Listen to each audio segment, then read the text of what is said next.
एक घने जंगल में बहुत से पक्षी रहते थे। वही जंगल में एक रामानंद बैद जी अपनी बेटी के साथ रहते थे। रामानंद बैद जी की पत्नी की मृत्यु हो चुकी थी। उसके बाद उन्होंने अपनी बेटी को बहुत लाड प्यार से पाल पोस कर बड़ा किया था। रामानंद बैद जी की बेटी अब बड़ी हो चुकी थी। बैद जी को अपनी बेटी की शादी की बहुत चिंता लगी रहती थी। नमस्ते बैद जी। मेरी टीना बेटी को कल से बहुत ज्यादा बुखार है और उसे भूख भी कम लग रही है। बैद जी, आप उसके लिए एक अच्छी सी दवा बना दीजिए। हाँ हाँ सोनू बेटी, मैं अभी दवाई बना देता हूँ। ये लो बेटी, ये टीना को सुबह शाम दे देना। खाना खाने के बाद ये दवाई दे देना, वो बिल्कुल ठीक हो जाएगी। ठीक है बैद जी, अब मैं चलती हूँ। सुनो सुनो सोनू बेटा, मेरी बेटी अब बड़ी हो गई है। अगर तुम्हारी नजर में कोई अच्छा लड़का है तो बताना, मुझे अब उसकी शादी की चिंता लगी रहती है। जी बैद जी, मेरे पड़ोस में जानकी मौसी रहती हैं। उनका लड़का रमेश बहुत ही अच्छा है और नौकरी भी अच्छी करता है। अगर आप कहें तो मैं उनसे आरती की शादी की बात शुरू कर सकती हूँ। हाँ हाँ सोनू बेटी, तुम जल्दी से मेरी बेटी की बात उनके लड़के से शुरू करो। फिर सोनू चिड़िया जानकी मौसी के पास जाती है और बोलती है, जानकी मौसी, आपने रामानंद बैद जी को तो देखा ही होगा।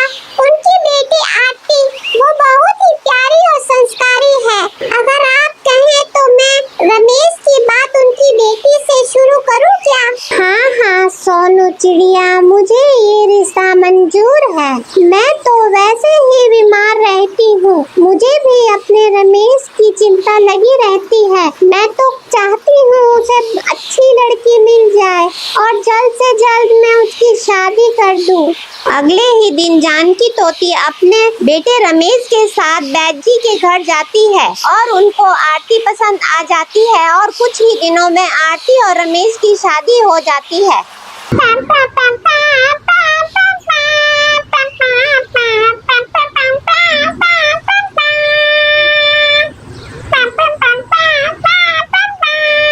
शादी के बाद कुछ दिनों तक तो सब ठीक ठाक ही चल रहा था। फिर एक दिन, मम्मी जी, ये लो चाय पी लीजिए। आरती बहू, ये तुमने कैसी चाय बनाई है? इसमें तो चीनी भी नहीं है। नहीं मम्मी जी, मैं तो रोज इतनी ही चीनी डालती हूँ। ये सुनकर आरती को बहुत गुस्सा आ जाता है और वो अपने मायके चली जाती है। पिताजी, मेरी सास अच्छी नहीं है। मैं जो कुछ भी बनाती हूँ उसमें कमियाँ निकालती रहती है। नहीं आरती बेटा, ऐसे नहीं बोलते, वो तुम्हारी माँ जैसी हैं। फिर रामानंद बैद जी अपनी बेटी को समझा बुझाकर अपने ससुराल वापस भेज देते हैं। फिर दूसरे दिन ही वो अपनी सास के लिए खाना लेके जाती है। मम्मी जी, खाना खा लीजिए। आरती बहू, आज तुमने खाना कैसा बनाया है? इसमें तो नमक भी ज्यादा डाल दिया है। ये सुनकर आरती को फिर बहुत गुस्सा आ जाता है और फिर वो वापस अपने पिताजी के पास जाकर बोलती है, पिताजी, मैं अपनी सास से बहुत परेशान हो चुकी हूँ। मुझे आप ऐसी दवा दे दीजिए जिसे मैं अपनी सास को दूं और वो मर जाए।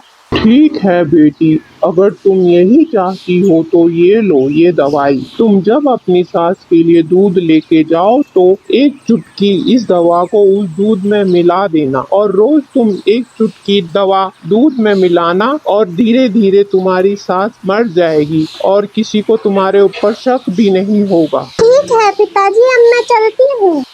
और फिर आरती दवाई लेकर अपने ससुराल आ जाती है। फिर जैसा रामानंद बैद जी ने आरती से कहा था वो वैसा ही करने लगती है। मम्मी जी, ये लो दूध पी लीजिए। लाओ बहू।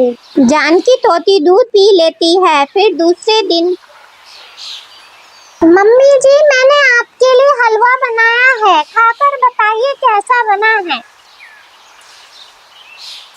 आरती बहू, ये तो बहुत स्वाद हलवा बनाया है तुमने। ये लो कुछ पैसे, तुम अपने लिए बाजार जाकर कुछ ले आओ। बहुत दिन हो गए तुम बाजार जाकर अपने लिए कुछ लेकर नहीं आई। जाओ बहू, कुछ अपने लिए ले आओ। जी मम्मी जी। आरती बहुत खुश हो जाती है और बाजार जाकर अपने लिए नए कपड़े और कुछ सामान ले आती है।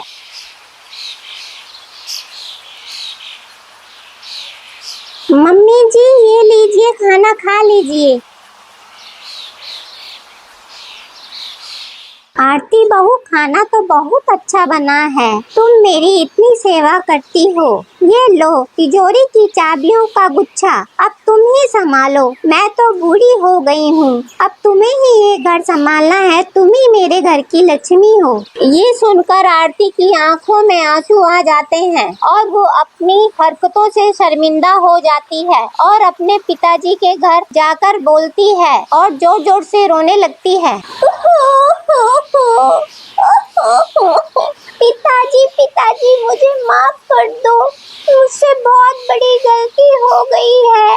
मेरी सासू माँ तो बहुत ही अच्छी है, मैं उन्हें खोना नहीं चाहती। मेरी गलती की वजह से मेरी सासू माताजी मर जाएंगी। पिताजी मुझे ऐसी दवा दीजिए जो कि उन्हें कुछ ना हो और वो ना मरे। आरती बेटी, घबराओ नहीं, तुम्हारी सास को कुछ नहीं होगा। मैंने तुम्हें जहर नहीं, विटामिन की दवा दी थी। मेरे समझाने पर तुम कुछ नहीं समझी, इसलिए मैंने ये सब नाटक किया। क्या आप सच कह रहे हैं पिताजी? हाँ हाँ बेटी, वो जहर नहीं था, वो विटामिन की दवाई थी बेटी। तुम्हारी सास को कुछ नहीं होगा। ये सुनकर आरती बहुत खुश हो जाती है और फिर वो वापस अपने ससुराल चली जाती है और अपनी सासू माँ और अपने पति के साथ हंसी खुशी रहने लगती है। मम्मा जी, कल हमारे स्कूल में 15 अगस्त मनाया जाएगा, इसलिए हम सभी बच्चों को घर से झंडे बना के ले जाने हैं। हमारे स्कूल में भी झंडा लहराया जाएगा। ठीक है बच्चों, तुम खाना खाकर झंडा बना लो। मुझे भी ये पतंगों का काम पूरा करके पतंगे बेचने जाना है।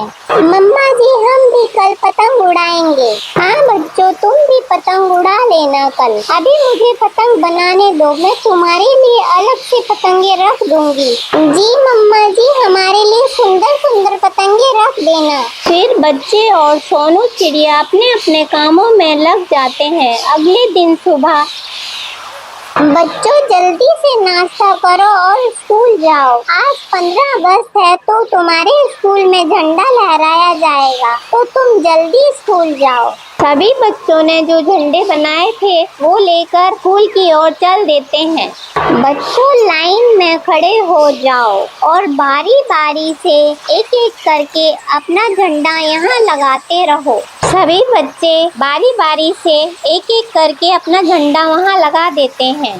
बच्चों, अपनी अपनी जगह पर खड़े हो जाओ। अब राष्ट्रीय ध्वज लहराया जाएगा, उसके बाद तुम राष्ट्रीय गान शुरू कर देना। राष्ट्रीय ध्वज लहराने के बाद राष्ट्रीय गान शुरू हो जाता है। उसके बाद टीचर सभी बच्चों को मिठाई बांटती है। सभी बच्चे अपनी अपनी परफॉर्मेंस दिखाना शुरू कर देते हैं। मम्मा जी, हम पतंग उड़ाने जाएं? हाँ बच्चों, मैंने तुम्हारे लिए पतंगे रखी हैं, उड़ा लो जाकर बाहर। दोनों पतंग लेकर बाहर चली जाती हैं। मीना, तुम मेरी चक्री पकड़ लेना, मैं पतंग उड़ाऊंगी। ठीक है टीना। सभी बच्चे पतंगे उड़ा रहे थे। टीना की बच्ची, मैं तुम्हारी पतंग काटूंगा। देखते हैं कौन किसकी पतंग काटता है। मेरा मांझा बहुत ही मजबूत है, तुम नहीं काट पाओगे। मेरा मांझा तुमसे भी ज्यादा मजबूत है। सभी बच्चे एक दूसरे से मजे कर रहे थे। आसमान में उड़ती पतंगे रंग बिरंगी इतनी सुंदर दिखाई देती थी, मानो आसमान में 4 चांद लग गए हों।